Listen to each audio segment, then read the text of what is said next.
certainly don't incite violence. Knock the crap out of him. Like to punch him in the face. I don't condone violence, and I don't talk about violence. I would have done well, but I would have been boom, boom, boom. I'll beat that. But how do you stop these people?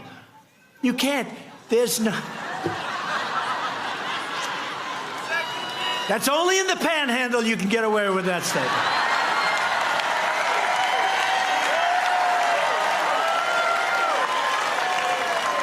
National emergency it is.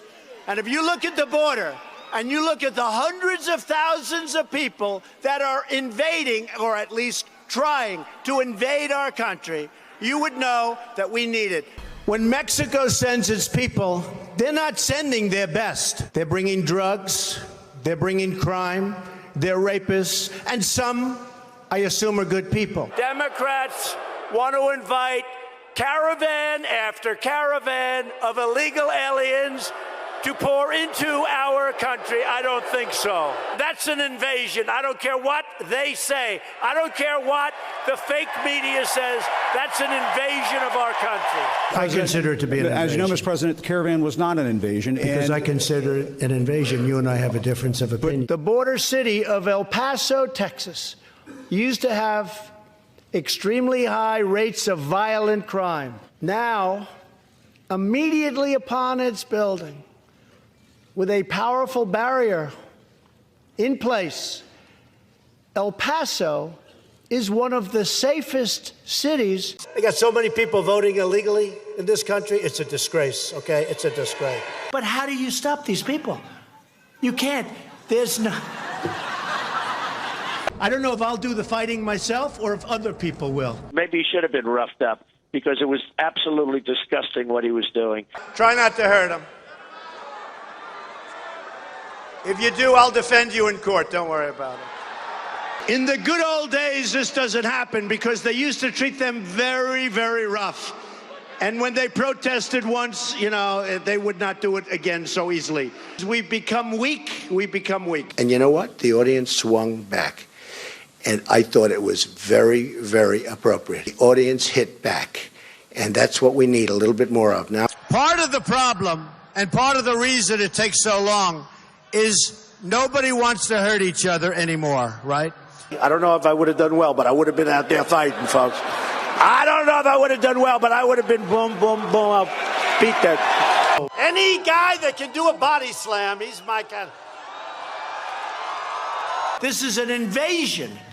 When you see these caravans starting out with 20,000 people, that's an invasion. I was badly criticized for using the word invasion. It's an invasion. A future under Democratic mob rule would be a total catastrophe. I've been going around lately saying the Democrats are the party of crime. Obama is the founder of ISIS. Believe me, if we have to close down our government, we're building that wall. Let me be very clear to Democrats in Congress who oppose a border wall and stand in the way of border security. You are putting all of America's safety at risk. You're doing that. The country puts the name in the basket, and you pick people out of the lottery. Well, let's see, this one's a murderer. This one robbed 4 banks. This one, I better not say. This one, another murderer. Ladies and gentlemen, another murderer. But how do you stop these people? You can't. There's no... Folks, it's a rigged system. It's a rigged system, and we're going to beat it. We're going to beat it. I'm not going to give you a question.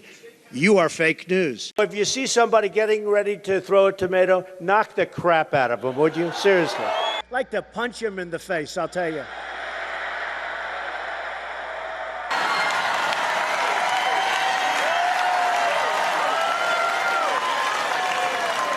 Do you plan on paying for the legal fees of this older gentleman in North Carolina who sucker punched the protester? From what I understand, he was sticking a certain finger up in the air. And that is a terrible thing to do in front of somebody that, frankly, wants to see America made great again. It's possible you could help him with legal fees if this man needs it. I've actually instructed my people to look into it, yes. If you didn't hear it earlier, when the president was talking about the invaders and said, what do we do? Someone said, shoot them.